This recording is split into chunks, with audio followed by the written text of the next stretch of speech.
പന്തീരാങ്കാവ് ഗാർഹിക പീഡന കേസിൽ 5ാം പ്രതിയായ senior civil police officer Sharath ലാലിന്റെ മുൻകൂർ ജാമ്യാപേക്ഷ കോടതി ഇന്ന് പരിഗണിക്കും.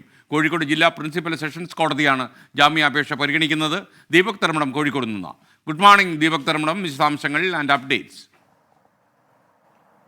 Very good morning S K N. Kerala പോലീസിന് ഏറെ നാണക്കേടുണ്ടാക്കിയ ഒരു സംഭവമാണ് പന്തീരങ്കാവ് ഗാർഹിക പീഡന കേസ്. അതിലെ മുഖ്യപ്രതിക്ക് രാജ്യം വിടാനുള്ള എല്ലാ സൗകര്യവും ചെയ്തു കൊടുത്തത് പോലീസ് തന്നെയാണ് എന്നുള്ളതും ഏറെക്കുറെ വ്യക്തമായതാണ്. ആ രാജ്യം വിടാൻ ഒത്താശ ചെയ്ത ഒരു പോലീസുകാരൻ, ആ പോലീസുകാരൻ നിലവിൽ സസ്പെൻഷനിലാണ്, ശരത് ലാൽ. അയാളുടെ മുൻകൂർ ജാമ്യ ഹർജിയാണ് ഇന്ന് പരിഗണിക്കുന്നത്. ഇന്ത്യൻ ശിക്ഷാ നിയമത്തിലെ 212-ാം വകുപ്പാണ് പോലീസ് ഇയാൾക്കെതിരെ ചുമത്തിയിരിക്കുന്നത്. അതായത് ഹാർബറിംഗ് ആണ്. ഒരു പ്രതിയെ സംരക്ഷിക്കുക, രക്ഷപ്പെടാൻ സഹായിക്കുക എന്നുള്ളതാണ് ഈ ഹാർബറിംഗ് വകുപ്പ്, ഇന്ത്യൻ ശിക്ഷാ നിയമത്തിലെ 212 എന്ന വകുപ്പ്.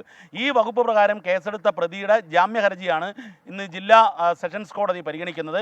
ഇന്ന് വാദം കേൾക്കലായിരിക്കും സ്വാഭാവികമായി നടക്കാൻ സാധ്യത. അതിൽ വിധി പറയാനുള്ള സാധ്യതയില്ല എന്നുള്ളതാണ്. എന്നാൽ ഈ കേസിലെ മറ്റൊരു ഞെട്ടിക്കുന്ന കാര്യം, ഇത്തരത്തിൽ പോലീസ് ഒത്താശ ചെയ്ത കേസിൽ പിന്നീട് ACP തലത്തിലുള്ള അന്വേഷണത്തിലേക്ക് മാറുകയും ദ്രുതഗതിയിൽ അന്വേഷണം നടക്കുകയും ചെയ്തതാണ്. ബ്ലൂ കോർണർ നോട്ടീസ് അയച്ചിട്ട് 2 ആഴ്ച പിന്നിട്ടിട്ടും ഇതുവരെ ഒരു വിവരവും ലഭിച്ചില്ല എന്നുള്ളതാണ്. സാധാരണ ബ്ലൂ കോർണർ നോട്ടീസിന് കേരളത്തിലെ നോഡൽ ഏജൻസിയായ ക്രൈംബ്രാഞ്ച് CBIക്ക് ഡൽഹിയിലേക്ക് അയക്കും.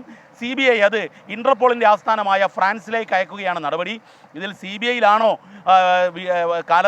കാലവിളംബരം ഉണ്ടായത്? എന്തായാലും ഇതുവരെയും ബ്ലൂ കോർണർ നോട്ടീസിൻ്റെ ഫലം കേരള പോലീസിന് കിട്ടിയിട്ടില്ല എന്നുള്ളതാണ്. തുടക്കത്തിൽ കേരള പോലീസിലെ ഒരു വിഭാഗം ഉദ്യോഗസ്ഥർ പ്രതിയെ രക്ഷപ്പെടാൻ സഹായിച്ചു. പ്രതിയെ തിരിച്ചെത്തിക്കാനുള്ള നടപടി വൈകുന്നു. ബ്ലൂ കോർണർ നോട്ടീസിൻ്റെ ഫലം ഇതുവരെയും കിട്ടാത്ത സാഹചര്യത്തിൽ SKN. Okay, thank you Deepak Dharmadam. വിധി ദിനത്തിൽ 24 മാജിക് ജൂൺ 4-ാം തീയതി ചൊവ്വാഴ്ച രാവിലെ 5 മണി മുതൽ 24-ൽ.